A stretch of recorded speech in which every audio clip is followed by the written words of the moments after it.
حدیث مبارک کے دام رازی چھ نبی کریم صلی اللہ علیہ وسلم چھ اغی دو قبرونو باندے تیر شو اغی تا عذاب میلاوی دو نبی علیہ السلام وی دے یو تزک عذاب میلاوی گی چھ دبا دا وڑو بولو نزان نبچ کو او دا بل چھ دے وی دب چغل خوری کولا نن پا عذاب قبر کی مبتلا دے نو دا دید اللہ سڈیر قوم نورانیگی و مسلمانانو کی اختلاف پیدا کیگی نن سبا اکثر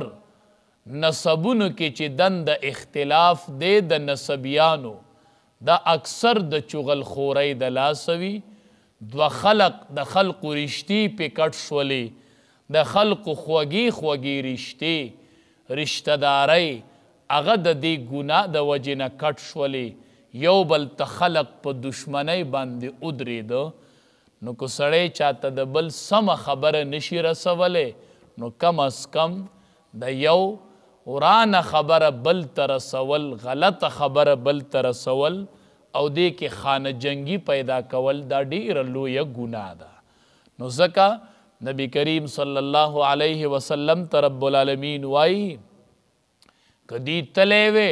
نو دی بستاسو منس کی چغل خوری کڑی وا نو دانت لیخو یبغونکم الفتنتا غواڑی دی ستاسو کی فتنتا اختلاف لرا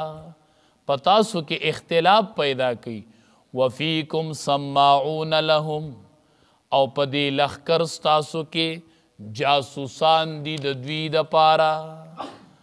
یعنی وس هم سم منافقان جہاد تا دا جاسوسی او دا شرارت پا غرض باندی تلی دی اگر که دی سا شر او پساد نشی کولے خو پا دی نیت باندی تلی دی چی دا دی پا منس کے با جاسوسی ہوگو واللہ علیم بظالمین اللہ تبارک و تعالی پو دے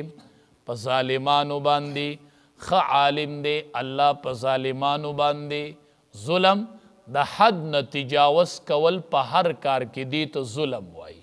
دا اللہ حدود کراس کول دا ظلم دے پا ہر کار کی ظلم کے دلیش دا ظلم دے پا ہر کار کی دا حد نتجاوز کول او اغا صحیح طریقی سر نہ ادا کول دی تو ظلم وائی فرمائی ولو اراد الخروج کدینیت لرلے الخروج دا وطلو دا جہاد لأعدو لہو عدتا خام خواب دی تیار کڑیو دا اغید پارا سامان ولیکن کرہ اللہم بعاسہم لیکن ناخوخو اللہ تا پورتکی دل دا دوی دا پارا دا جہاد فثبتہم نپس منع کڑل دوی لرا دتلو دا جہادنا وقیلا اویلے شدوی تا اقعدو کینای تاسو مع القاعدین دا کیناستن کو سرا لو خرجو فیکم کدی وطلوے پلخ کرستاسو کی ما زادوکم نو بزیاد کری دی تاسو لرا الا خبالا مگر نقصان ولا اوضعو خلالکم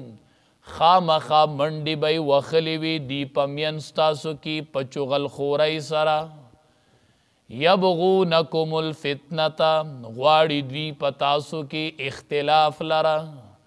وفیکم سماعون لهم او پلخ کرستاسو کی جاسوسان ددویشت دے واللہ علیم بالظالمین اللہ تبارک و تعالی عالم دے پا ظالمانو باندے